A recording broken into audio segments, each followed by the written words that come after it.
বন্ধুরা, তো আজকে আপনাদেরকে একটি ট্রিক শিখিয়ে দিব। সেটা হচ্ছে আপনারা কিভাবে আপনাদের দেশের ওয়েদার জানতে পারবেন, অনেক সহজে জানতে পারবেন। সেটি হচ্ছে গুগল জিমিনি দিয়ে আজকে কিভাবে আপনারা ওয়েদার জানতে পারবেন আপনাদের দেশের, তো এটা আজকে শিখিয়ে দিব। তাহলে চলুন শুরু করা যাক। তার আগে আপনারা সবাই লাইক দিয়ে দিবেন এবং চ্যানেলটিকে সাবস্ক্রাইব করে নেবেন। তো চলুন শুরু করি। আমি চলে এসেছি মোবাইল স্ক্রিনের মধ্যে। আপনারা চলে যাবেন জিমিনিতে যাওয়ার পরে আপনারা এখানে একটি অপশন দেখতে পারবেন। অপশনটা হলো বোস্ট মাই ডে ক্লিক করার পরে ধরুন আমি বোঝানোর জন্য বাংলাতে লিখতেছি, বাংলাতে লিখবেন ধরেন আজকের আবহাওয়া কেমন, প্রশ্নবোধক চিহ্ন দিয়ে পেস্ট করে দিলাম। তো জিমিনি বলবে আজকের আবহাওয়া কেমন। তো দেখতে পাচ্ছেন 31 ডিগ্রি সেলসিয়াস, অধিকাংশ রোদ উজ্জ্বল।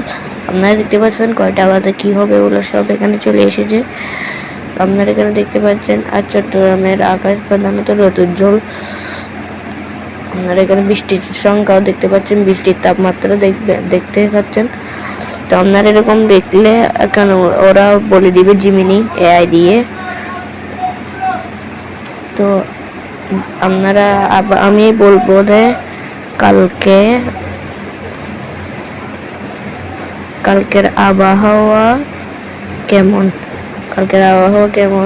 প্রশ্নবোধক চিহ্ন দিলাম, পেস্ট করে দিলাম। তো ওরা কালকের আবহাওয়া বলে দিবে কেমন। কালকে হালকা বৃষ্টি দেখতে পাচ্ছেন আপনারা।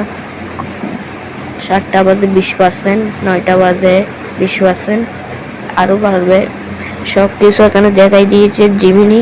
আপনারা দেখতে পাচ্ছেন সব কিছু জিমিনি দেখিয়ে দিয়েছে। আগামীকাল 9 এপ্রিল 2026 চট্টগ্রামে হালকা বৃষ্টির সম্ভাবনা রয়েছে।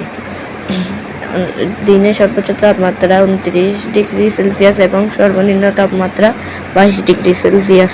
তো আপনারা দেখতে পাচ্ছেন এখানে আমি ওদেরকে বলেছি, ওরা আমাদেরকে কালকে এবং আজকের তাপমাত্রাগুলো দেখিয়ে দিয়েছে, ওয়েদারগুলো দেখিয়ে দিয়েছে। তো আপনারা এরকম খুব সহজে আপনারা জিমিনি থেকে জানতে পারবেন আপনাদের ওয়েদার। তো আমি ভিডিওটি শেষ করতে চলেছি। আপনারা এই ভিডিওটা কেমন হয়েছে বলবেন এবং লাইক করে দিবেন। তো এর মতো ভিডিও শেষ করতে চলেছি। দেখা হবে পরের ভিডিওটায়। বাই।